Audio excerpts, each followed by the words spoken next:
Hey guys, Anthony from Tech Talk with Tony here, and today we're going to do an unboxing and overview of the ASUS X570 Plus Wi-Fi TUF gaming motherboard. This motherboard was today we're going to go over the ASUS X570 Plus Wi-Fi TUF gaming motherboard. This motherboard was purchased by me to review and unbox. This was not sent in by ASUS, so we're just going to go over and check out this board, unbox it, give just a brief overview of it. Nothing really in depth. I just like unboxing technology. I like just going over and showing everybody things. Definitely not going to be going super in depth like Gamers Nexus or TTL. So we're just going to go ahead and get into this unboxing and let's roll with it.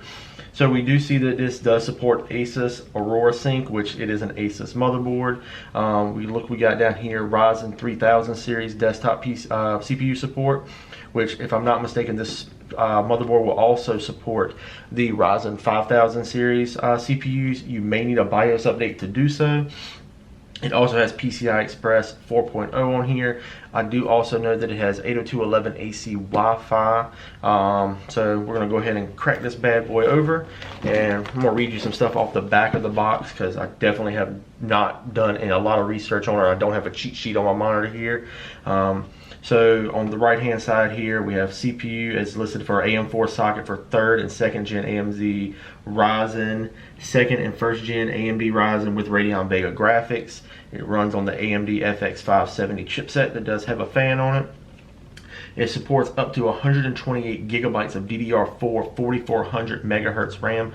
This is an overclock setting, so results may vary. If your CPU cannot run at 4400 megahertz RAM, you won't get that. It does have 4 DIMM slots. It looks like it does have VGA. Well, it says VGA, but it's not going to be VGA. It looks like, I believe we have a display port and an HDMI port on the back over here for 2nd and 1st gen Ryzen CPUs that have the Radeon Vega graphics in them. On the motherboard, as far as storage, you get one M.2 socket 3 with M key, SATA and PCI Express 4.0 and 3.0 by 4 mode. You get another one M.2 socket 3 that supports PCI Express 4.0 by 4 mode, and 8 SATA 6 gigabit per second ports.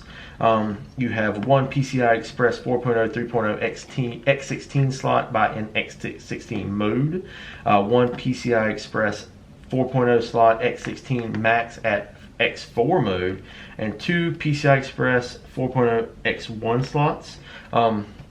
On the back panel, you get one display port, one HDMI, a PS2 combo port for keyboard and mouse. This is great for overclockers.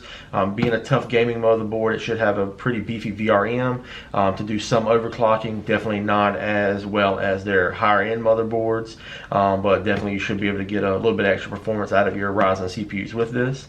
One RJ45 or Ethernet port, one 2x2 Wi-Fi module, 3 USB 3.2 Gen 2 ports. 2 of them are Type A, one is Type C. 4 USB 3.2 Gen 1 ports, 5 audio jacks, and 1 SPDIF out jack. We've already went over the USB. I'm not sure why they list it here. One thing they do list down here is that there are 6 USB 3.2 Gen 1 ports, 2 ports at the mid board and 4 ports at the back panel. So I believe that means that there are 4 of these on the actual rear I/O here, and somewhere on the motherboard there are headers for 2 more. You have exclusive Realtek L8200A LAN on here with the ASUS Turbo LAN utility that you can install. Has Intel Wireless AC9260, 2x2 Wi-Fi, 802.11 ABGN-AC with MU-MIMO support for dual frequency band at 2.4 GHz and 5 GHz, and you have Bluetooth 5.0. Just a brief overview of the audio features that they have here. You have an exclusive Realtek S12008 8-channel high-definition audio codec. It has exclusive DTS custom for gaming headsets. Audio shielding ensures precision analog digital separation and greatly reduces multilateral interface. A dedicated audio PCB layer, separate layers for left and right channels to guard the quality of sensitive audio signals. Premium Japanese audio capacitors provide warm, natural, and immersive sound with exceptional clarity and fidelity. Supports jack detection and front panel jack retasking.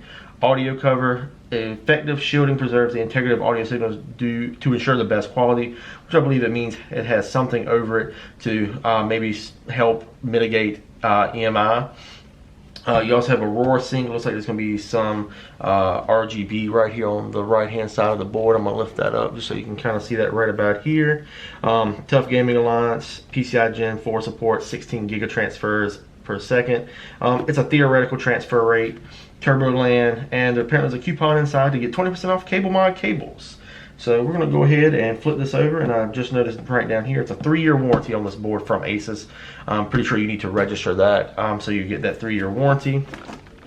Let's go ahead and flip this over, open this box up. As you can see, nothing real special. None of the inside of the boxes are really different. White cardboard. I'm going to lift this up. I'm going to grab the motherboard by the top here and slide it out. We're going to set that to the side. We're going to go through what's actually in the box first. So let's see what's under here. So we get SATA cables, your I/O shield right here, certificate of reliability, the manual with what feels like a CD inside, a specific update notification for AMD processors. So I'll go over this right here. I don't ever see that really. Let's take a look at what's under here. I'm sure it's going to be the Wi-Fi antenna. How do you open? Come on, ASUS. You had to be difficult. I just want to slide outside. Okay, we're going to slide it outside here. And see you later, box. So yeah, this is going to be your Wi-Fi antenna that you screw into the back and set it on top of your case or somewhere up high, just so you can make sure you get maximum signal quality and strength.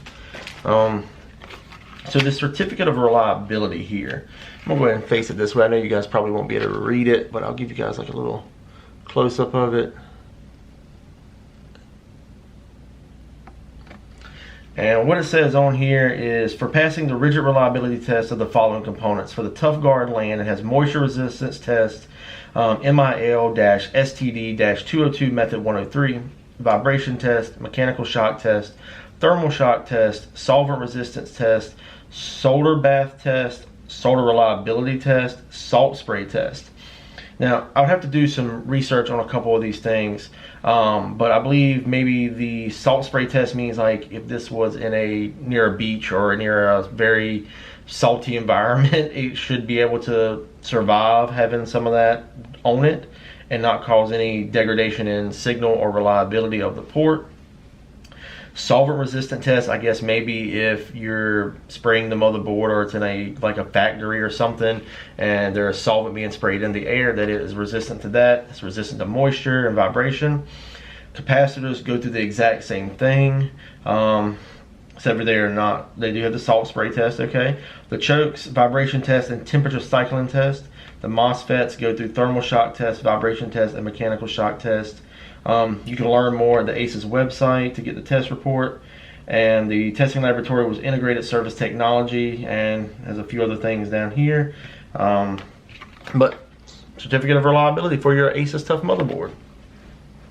Now we're going to get on to what everybody is here for. If you're here. This board came out a little while ago, but I'm just having to get my hands on one. Flip it back over.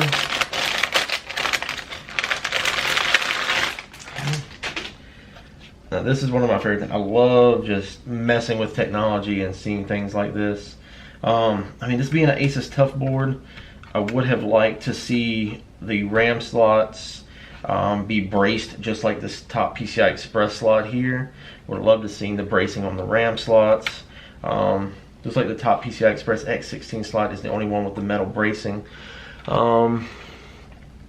You have your X16 that is wired for X16, your X1, your other X16 that is only wired for X4, and then your last X1 down here. Like I said, this is the only PCIe slot that has the metal bracing. The rest of them are normal PCI Express slots here. Let's see if I can bring this in a little bit more. We're gonna zoom out just a tad here, so I can make sure I get everything in here for you. You got your 4-pin plus 8-pin CPU power up here. You have your MOSFETs right up here, covered by pretty nice heat sinks. Looks like you got 2 fan headers right here. CPU fan and CPU fan optional. Your 12 volt RGB addressable header right here. Another RGB header right here. Your 24 pin power connector for the motherboard. USB 3.2 Gen 1 header right here. You do have 4 SATA 6 gigabit per second ports right here. Don't know if you can really pick that up on camera, but you can see the RGB right here through the motherboard that is going to light up.